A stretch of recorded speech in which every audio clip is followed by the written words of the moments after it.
Assalamualaikum warahmatullahi wabarakatuh. Bismillahirrahmanirrahim. Alhamdulillah rabbil alamin. Wassalatu wassalamu ala nabiyina Muhammadin wa ala alihi wa sahbihi ajmain. Rabbi shrah li sadri wa yassir li amri wa hlul 'uqdatam min lisani yafqahu qawli. Jamaah subhanakumullah, tidak terasa kita menyisakan 2 hari lagi di bulan Ramadan tahun ini. Semoga semua perjuangan kita untuk taat kepada Allah semuanya diterima oleh Allah. Amin ya rabbal alamin. Dan juga semoga Allah mengkaruniakan kepada kita Lailatul Qadar yang nilainya adalah khairum min alfi syahr, lebih baik dari 1000 bulan. Ya marhamukumullah. Insyaallah kita akan masih melanjutkan pembahasan di surat Ar-Rahman. Terakhir kita sudah membahas bagian kelompok ayat pertama yang menjelaskan tentang berbagai macam kenikmatan dan keajaiban ciptaan Allah. Mulai dari Quran, kemudian manusia, langit dan bumi, matahari dan bulan, kemudian juga bahtera, lautan. Dan di ayat yang terakhir kita bahas, yas'aluhu man fis samawati wal ard kulla yaumin huwa fi sya'n. Jadi semua yang ada di bumi itu meminta kepada Allah, sehingga Allah dalam kondisi selalu sibuk. Kulla yaumin huwa fi sya'n, selalu sibuk. Bisa kebayang kalau seorang yang semakin tinggi jabatannya, dia tanggung jawabnya lebih besar, tapi daya jangkau untuk memperhatikannya itu semakin kecil. Seorang CEO atau dirut itu nggak mungkin memperhatikan kerjaan yang sifatnya sangat teknis, tukang bebersih dan sebagainya. Mungkin kenal juga tidak. Nah, beda dengan Allah, laisa kamitslihi syai'un, yang berbeda dengan makhluknya. Meskipun Allah itu dalam kondisi fi sya'n, sibuk, dan setiap orang, setiap makhluk itu dilayani oleh Allah. Semua kebutuhannya itu juga disediakan.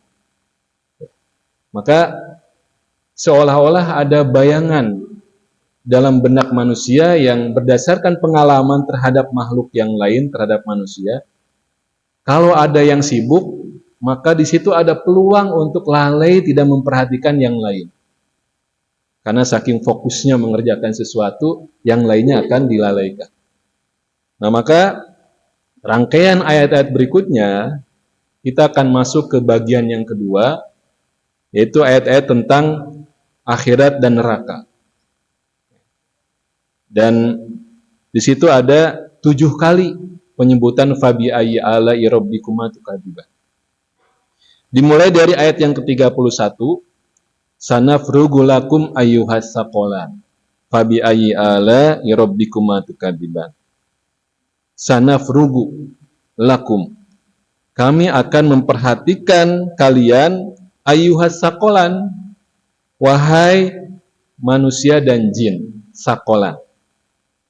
Jamaramukumullah, nafrugu, sanafrugu lakum, ini katanya sama dengan al-firog, faida farogta fansob, artinya kosong. Sanafrugu itu kosong. Kata Allah, kami akan mengosongkan dari fokus perhatian, kosong dari perhatian yang lain, kecuali fokus hanya kepada kalian. Jadi ini bicara tentang pertanggungjawaban.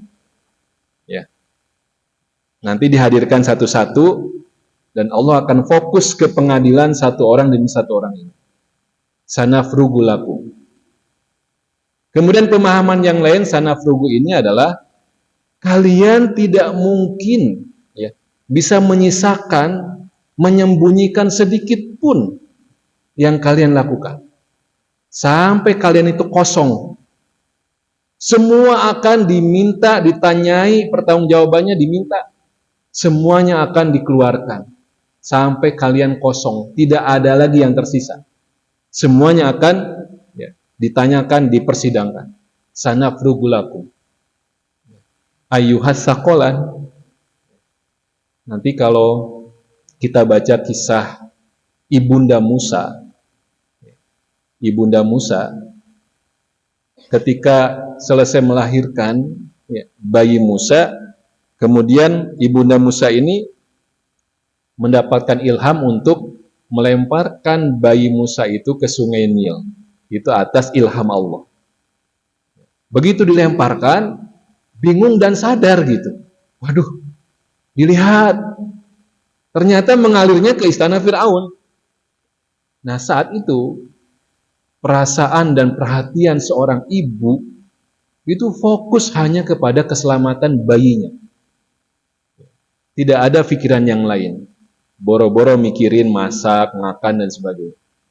Maka ayatnya mengatakan wa asbaha fuadu ummi Musa farigho. Wa asbaha fuadu ummi Musa. Fuad. Ini ada kolbun, ada fuad. Kolbun itu yang gampang bolak-balik, ya. Kolbun, hati yang gampang bolak-balik itu kolbun. Tapi kalau fuad itu hati yang terbakar. Fuad itu hati yang terbakar. Jadi hati Ibunda Musa itu farigo. Farigo itu kosong. Ya. Kosong tapi penuh gitu. Kosong dari pikiran yang lain, penuh dengan memikirkan anaknya, nasib anaknya. Bisa dipahami ya. Jadi farigo itu bisa bermakna dua. Kosong atau penuh banget. Nggak ada isi yang lain. Maka ketika Allah mengatakan sanafrugu lakum, Allah itu fokus satu orang demi seorang. Yang lain dibiarkan dulu. Dan orang ini dikeluarkan semua isinya. Yang baiknya, yang buruknya semua. Sampai kosong, baru selesai ganti yang lain. Kemudian ungkapan as-saqalan, ayyuhas saqalan, terjemahannya adalah manusia dan jin. Saqalan, manusia dan jin. Padahal siqol itu artinya berat. Saqalan ini dua makhluk yang berat. Sanes overweight ya, sanes berat badannya gemuk bukan. Hanya di ayat ini sajalah manusia dan jin disebut sebagai as-saqal. Ya, makhluk yang berat. Kenapa berat? Berat karena memikul beban. Berat karena memikul beban. Apakah karena dosa yang dibawanya ataupun karena tanggung jawab yang harus dia pertanggungjawabkan. Sakolan. Kalau makhluk selain manusia di akhirat itu ringan. Nggak ada pertanggungjawaban. Beda, manusia itu sakolan. Kita siap-siap berat dengan semua kejadian akhirat. Ayyuhas sakolan. Fabi ayyi ala'i rabbikuma tukadziban. Ada orang yang mengatakan begini.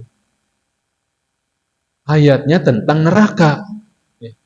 Kenapa ada pertanyaan fabi ayyi ala'i rabbikuma tukadziban? Kenikmatan dari Tuhan kamu yang mana yang kamu dustakan? Padahal temanya tentang neraka. Kenikmatannya di mana? Justru kalau kita mendapatkan informasi lebih awal, saat mudik itu macet. Jalur selatan macet. Itu kan kenikmatan. Ketika kita dapat informasi sebelum kita jalan, oh macet, udah cari alternatif jalan yang lain. Bukankah itu kenikmatan? Jadi tidak kejebak macet. Mendapatkan informasi tentang neraka, itu adalah kenikmatan. Maksudnya apa? Cik atulah, sudah dikasih tahu, yakin, percaya, jangan sampai masuk ke neraka. Fabi ayyi ala'i rabbikuma tukadziban. Jadi nggak ada alasan nanti, saya nggak tahu konsekuensi dari perbuatan ini. Saya nggak tahu ya Allah. Nggak bisa. Fabi ayyi ala'i rabbikuma tukadziban. Maka kemudian ayat selanjutnya Ya ma'syarul jin wal ins in istata'tum an tanfudhu min aqtaris samawat wal ardi fanfudhu la tanfuduna illa bisultan. Wahai golongan jin dan manusia, jika kalian sanggup menembus melampaui penjuru langit dan bumi, maka silahkan lakukan dan tembuslah. Ya. Ini ada dua makna ayat ini. Ya. Jadi kata Allah seperti itu, dan tidak akan mampu kalian menembusnya kecuali dengan kekuatan, illa bisultan. Dalam konteks duniawi, memang kita menyaksikan bagaimana menembus langit itu harus dengan kekuatan yang luar biasa besar. Tidak cukup dengan kekuatan ngegoes, nggak mungkin naik ke atas itu. Kekuatan motor, mobil juga nggak mungkin. Horsepower ya, kekuatan kuda itu juga masih kurang. Jadi harus dengan tenaga yang sangat besar pesawat itu. Ya, itu dalam konteks duniawi. Tapi ayat ini, sebagian besar para ulama menyebutkan konteksnya di akhirat. Ketika Allah mengatakan kalian akan disidang dan fokus semuanya akan dimuntahkan, semua akan dikosongkan, maka ayat ini adalah sebuah kecaman. Silahkan kalian melarikan diri, kata Allah. Silahkan kalian melarikan diri ke pojok-pojok sana gitu, supaya lari dari pertanggungjawaban ini gitu. Tapi nggak mungkin terjadi. Illa bisultan, kecuali dengan kekuatan. Dan hari ini kalian nggak punya kekuatan apapun. Jadi ini bisa dua ya pengertiannya. Di dunia itu memang harus dengan kekuatan yang sangat besar, tapi di akhirat nggak ada yang punya kekuatan untuk melarikan diri dari pertanggungjawaban. Fabi ayyi ala'i rabbikuma tukadziban. Yursalu alaikum asywadun min nar wa nuhasun fala tantasiron. Yursalu, ya. Dikirimkan, ini coba bahasanya, dikirimkan. Ini kata kerja aktif atau pasif, dikirim. Aktif atau pasif? Pasif. Mengirim aktif, dikirim pasif. Nah, ini menunjukkan horor ya, kejadian yang mengerikan. Juga maknanya gampang dilakukan. Gampang dilakukan. Yursalu alaikuma, dan dikirimkan kepada kalian berdua suwadun. Suwadun. Suwadun itu adalah suatu kobaran api ya, yang tidak ada asap. Api yang tidak ada asapnya. Kira-kira api yang bagaimana? Di tukang surabi ada nggak asapnya? Ada. Kalau kita ngadurukan, ada nggak asapnya? Ada. Tapi kalau si api biru, nggak ada. Iklannya apa?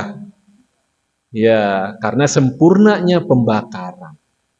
Suwadun itu adalah api yang tidak ada asap, menunjukkan sempurnanya pembakaran.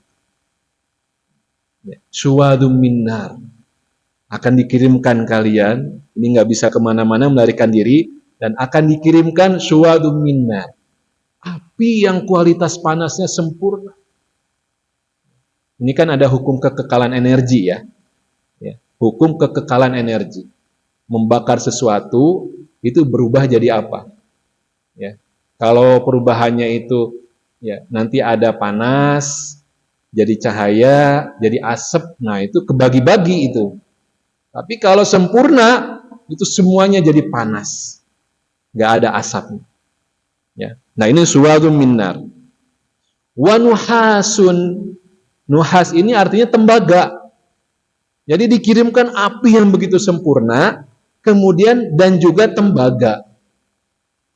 Jamarakumullah, tembaga adalah unsur metal itu yang pertama kali dikenal dalam peradaban manusia. Bahan material tembaga itu yang pertama kali dikenal dalam peradaban manusia sebelum emas, besi dan sebagainya. Dan keunggulan tembaga ini, dia adalah suatu konduktor panas yang sangat baik. Penghantar panas yang sangat baik. Itu tembaga. Kabel-kabel kan memakai tembaga itu. dan tahan karat. Beda dengan besi. Besi itu gampang korosi, gampang karatan. Jadi tembaga ini tahan karat, berarti awet, tahan lama. Dan dia fungsinya menghantarkan panas. Daya tahan panasnya sampai 1800 derajat Celcius. Luar biasa. Jadi kalau ada api itu mengandung panas, ya, sudah panasnya banget pisan, ditambah dengan konduktor. Ya, suatu bahan yang akan menghantarkan panas itu. Lamun terkena, lamun nggak kena, pakai konduktor ini, nyampe dia. Subhanallah. Jadi ada nanti di ayat surat At-Tahrim, ku anfusakum wa ahlikum naro wa quduhan nas wal hijaro. Di neraka itu bahan bakunya adalah manusia dan batu.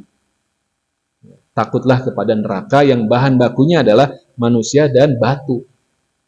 Kenapa harus ada batu? Ya, batu itu adalah penghantar panas. Sudah panas, ditambah batu, tambah panas dan awet panasnya. Itu oleh batu. Ya. Jadi kalau di ayat ini dengan tembaga wanuhasun. Fabi ayyi ala'i rabbikuma tukadziban. Diingatkan lagi, ini bahaya banget, mengerikan. Kamu sudah dikasih informasi. Ayo menjauh sejauh-jauhnya. Itulah kenikmatan. Fabi ayyi ala'i rabbikuma tukadziban. Kemudian faidan syaqqatis sama'u fakanat wardatan kadihan. Ya. Kata Allah, ketika langit insyaqqat, terbelah. Langit yang kita lihat itu sangat sempurna, tidak ada retak-retak sedikit pun, maka pada hari itu terbelah, kemudian menjadi wardatan, menjadi mawar seperti bunga mawar yang warnanya merah. Coba ini visualisasi yang bagaimana. Ya. Kalau kita melihat bunga mawar, itu kan memang indah karena kecil. Indah karena kecil. Ya. Ada retakan-retakan, ada bentuk bunga-bunganya gitu. Tapi coba bayangkan kalau langit yang sepanjang mata kita memandang itu berwarna biru hari ini. Kadang-kadang gelap sedikit, mendung. Ya. Mungkin kalau sore kuning lembayung gitu. Tapi coba kalau langit jadi merah. Ini kan menurut para ahli, ya, warna itu punya peranan untuk mempengaruhi perilaku seseorang. Warna itu memberikan pengaruh terhadap perilaku seseorang. Jadi kalau hitam gitu ya, hitam semua gitu ya, itu juga akan mempengaruhi perilaku orang yang tinggal di ruangan itu. Kalau hijau, ada putihnya, ya, beragam, bervariasi, itu juga akan mempengaruhi. Kenapa? Dalam ilmu marketing, ya, Pepsi, mohon maaf saya nyebut merek ya, Pepsi itu tidak akan pernah mengalahkan Coca-Cola. Ya. Kenapa Pepsi tidak akan pernah mengalahkan Coca-Cola? Karena urusan warna. Coca-Cola warnanya merah. Ya. Itu lebih menarik perhatian daripada Pepsi. Jadi itu ada ilmunya tentang warna itu. Maka ketika langit disebutkan seperti wardatan kadihan, warna mawar yang merah. Merah itu identik dengan apa? Dengan warna darah. Bahaya, SOS. Jadi ini menunjukkan kengerian yang kita lihat di langit yang saat itu sudah berubah tidak seperti hari ini. Warnanya merah, ya, kemudian menusuk ke mata, kan warna merah itu. Ya, ya. Jangan dilanjutkan. Nah, itu. Jadi memberi kesan darah, kemudian bahaya dan tekanan. Itu warna merah itu. Shadaqallah. Fabi ayyi ala'i rabbikuma tukadziban. Ini dalam suasana mengerikan, kemudian Allah mengatakan, fa yauma idzil la yus'alu 'an dzanbihi insu wala jan. Pada hari itu, ya, manusia dan jin itu tidak akan ditanya tentang andan bihi, tentang dosanya. Tidak akan ditanya saat itu ya, ketika langit berwarna merah gitu ya, itu nggak ditanya. Ya. Artinya apa? Dibiarkan, tidak dihiraukan. Coba kalau dicuekin begitu. Ya. Kemarin sahur, ya, sahur di belakang itu kan pengurus itu baik sekali, manggil-manggil, sahur dipanggil-panggil. Itu menunjukkan kepedulian. Sahur. Tapi hare-hare yang sudah berulang-ulang diajak sahur enggak juga, kan dibiarin. Kenwe gitu. Tapi yang datang dilayani. Nah, ini menunjukkan ketika tidak ditanya saat itu belum ditanya, itu menunjukkan suasana yang dibiarkan, tidak dihiraukan dan menambah kengerian. Fabi ayyi ala'i rabbikuma tukadziban. Kemudian ayatnya mengatakan, yu'raful mujrimuna bisimahum fayu'khadhu bin nawasi wal aqdam. Ya. Ternyata kenapa tidak ditanya? Ya. Karena bisa dikenali dari wajah-wajahnya. Yu'raful mujrimun bisimahum. Orang-orang yang banyak dosanya itu kelihatan dari wajahnya. Nggak usah ditanya. Kamu banyak dosa ya, ahli neraka ya, nggak usah.